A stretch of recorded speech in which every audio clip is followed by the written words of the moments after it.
BJP के नेता आते हैं तो उनके बीरजू की तरह हत्या कर दी जाएगी करके। देखिए, नक्सली कभी वो किसी के हैं ही नहीं, और हमेशा वो प्रजातंत्र के खिलाफ में रहे हैं।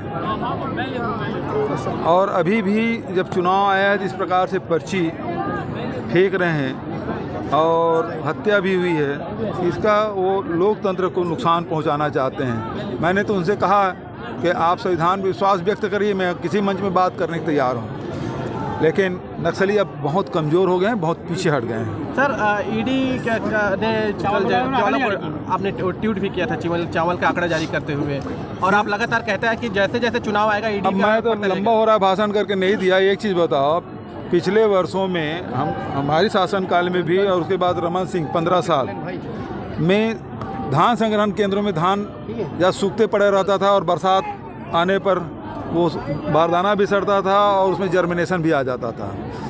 हर साल 1.5 से 2 हज़ार करोड़ का नुकसान होता था, ब्याज सहित।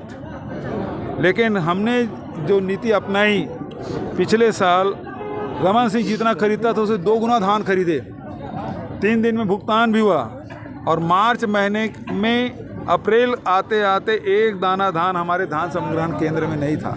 उसमें भी उनको घोटाला नज़र आ रहा है। सरकार के सैकड़ों करोड़ रुपया हमारी नीति से बचा है, और ये लोग केवल सरकार को बदनाम करना चाहते हैं। उस नीति के चलते क्या हुआ कि 300 से 400 राइस मिल नए खुल गए। अब जितना धान उत्पादन बढ़ रहा है, मिलिंग के लिए राइस मिल चाहिए नहीं, तो राइस मिल यदि करना है तो नीति आपको बनानी पड़ेगी कि ज़्यादा राइस मिल खुले, ताकि हमारे धान का मिलिंग हो सके। और ये लोग उसमें भी षड्यंत्र देखते हैं। बीजेपी में फिर अब बगावत स्टार्ट हो गई है। तो वो तो शुरू से है, क्योंकि भारतीय जनता पार्टी चली नहीं है किसी नेता की, रमन सिंह की चली है। ये लड़ाई है वो रमन सिंह लड़ रहा है, भारतीय जनता पार्टी नहीं लड़ रही।